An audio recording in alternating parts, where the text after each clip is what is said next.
Welcome to NA Tech Talk, where we discuss the latest innovations to our construction project management software and some of the hot trends happening today in our industry. N8 is an integrated project controls platform, and our mission is to change the future of work in the industry.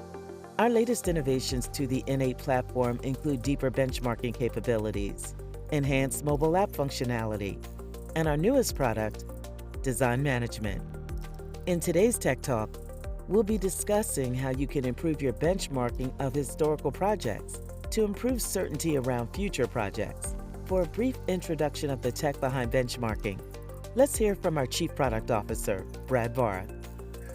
Hi everyone, glad to be here. So our benchmarking tools enable you to leverage historical results and past performance across your previous projects to elevate your team and your project performance. The integration of our platform is really what makes that possible. It drives consistency, drives standardization, and ultimately helps you achieve more accuracy, more confidence in both your estimates and your schedules. We do that by combining artificial intelligence with human intelligence and experience, and essentially it becomes like having a trusted assistant or a trusted advisor who is continually checking your work, validating your work against those historical norms. And what that does is it makes your estimate creation time, your schedule creation time a lot faster, but it also allows you to scale your organization, bring new people on board faster because they can kind of keep up with the work by leveraging that historical experience and that knowledge that's already been captured. That's all from me. Back to you. Thanks, Brad. We're also joined today by our Senior VP of Marketing, Melissa Esbenshade, and our Executive Vice President of Industry Engagement, Rick Deans, who will help us take a deeper dive into how these new benchmarking features can help solve some of the business problems you're facing today. Now let's hear from Melissa and Rick. Hi, Rick. Welcome to N8 Tech Talk. Thank you, Melissa. It's great to be here. Glad you're here. I'm going to dive right into questions. We've received a few from our audience. But let's start with the most common pain point, and it's finding those like projects that are apples to apples to compare. And I know we've been talking about a power plant, for example. Tell me a little bit about that and where the pitfalls are when you're trying to compare like projects. A lot of our customers will tell us no two projects are the same, right? But when you start looking at the details, many of those details are somewhat repeatable. Now, I can understand that. So for instance, if we are going to be doing something in a wastewater treatment plant or we're building a concrete foundation that's going to support a really, really heavy piece of equipment, we might have different rebar densities. We might have a different approach to doing that concrete pour than, for instance, if we're doing a slab on grade that we might be putting some temporary structures on later. But most of our customers who are using the benchmarking will solve that problem by creating a coding structure that reflects those differences. And that allows them to sort of filter out those individual activities and projects that aren't quite appropriate and to really focus on the ones where there is a better match in terms of alignment of how the work is going to be performed. Makes complete sense. And then I'm assuming they can build off that coding structure for future projects and just keep manipulating it for those minute differences that are they're minute, but they're really, really important. Absolutely. And sometimes I like to think about these coding structures as sort of an accordion. You can compress that accordion and you can roll things up to a really high level called concrete, for instance. Right. Or you can expand that accordion, and beneath concrete you can have things like formwork, pouring the concrete, installing the rebar, finishing the concrete, etc. And then you can continue to open that up to whatever level of detail makes sense for your organization. And we know with, for instance, ERP systems, they tend to look at things at a relatively high level as compared to the folks in the field that are executing the work. So in our example, ERP might have a cost code of concrete, but we know there's a lot of different details that go into that work that sums up to that concrete code, if you will. And is there, how much risk is there in using that data at that ERP level? Is there truly a lot of risk in doing that, or are we just mincing things here at a fine level because it's interesting to do so?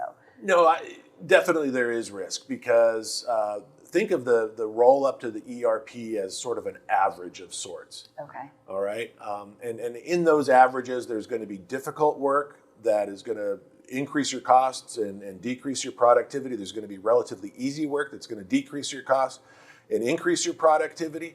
So if you're betting on the averages, chances are you're not going to win any of the easy work, and all you're going to get is the hard work, right? Which doesn't really help your margins over the Exactly. long room, Exactly. I'm assuming. Awesome. So Rick, I hate to ask people to give percentages, but I'm going to ask you to give a percentage. What percentage of large contracting firms do you think are relying on ERP data to benchmark schedules and estimates at this point? And then what percent are kind of the industry leaders that are diving in at this deeper level we've been talking about? Yeah, I mean, I haven't done extensive studies on it, but No? I'm guessing that 80-20 rule is going to come into play. And I'm guessing most organizations are relying somewhat on historic data. Okay. But where the technology really helps them is that they can really filter down and drive to those elements that are going to have most consistency and really do that apples to apples comparison without having to thumb through 3-ring binders of cost reports, without having to rely on anecdotal email exchanges or hoping to get the right answer from somebody that had a similar project in the past. Where the technology really enables our customers is by gathering it all up, and because it's coded and because there are certain attributes associated with the work and the projects themselves, it allows them to readily filter that data set down to just those relevant ones that they can use and make some good decisions based on relevant data. I think that's the key. Yeah, perfect. And I think, there's the complexity we were talking about that drives the need for this level of insight and benchmarking. And then you just alluded to it, the talent drain that we've seen. And so when you go to talk to Frank, who ran this project years ago, Frank's no longer here. Frank's retired. Frank's got his feet up on a beach somewhere, and Frank isn't interested in the productivity factors for concrete. Frank's not responding to your team's chat for some help, right? So I'm assuming I don't know if you're seeing a difference from customers where there's even a kind of an increased need for access to this data just due to that labor challenge we're faced with. Yeah, absolutely. And we're seeing a consolidation across the industry where organizations might have offices in different geographic areas where they don't even know who the Frank in that other office would be. But because the data can be collected and stored in a single repository, everyone has now access to it. Yep. I have one more question here that we had in advance of the session.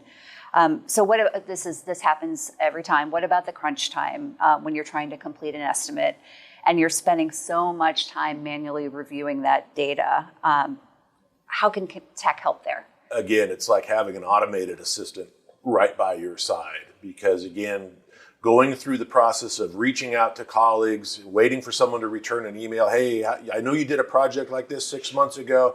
Do you remember what your performance metrics were? These minutes become so much more valuable in the moments leading up to that bid time. I just don't have a lot of time to wait for people to perhaps respond to me or to look through those cost reports hoping I stumble on the right piece of information. I want that data at my fingertips right now. Yeah. And that's what the technology allows us to do. And I'd assume, you know better than I, but I'd assume that crunch time over the past couple of years has gotten even more condensed. Projects are getting more complex. Yeah. Owners are getting more, they're introducing more requirements. Things aren't getting easier in the industry. They're getting tighter. Deadlines are tighter. The complexity levels are higher. The pressure levels are frankly higher as well.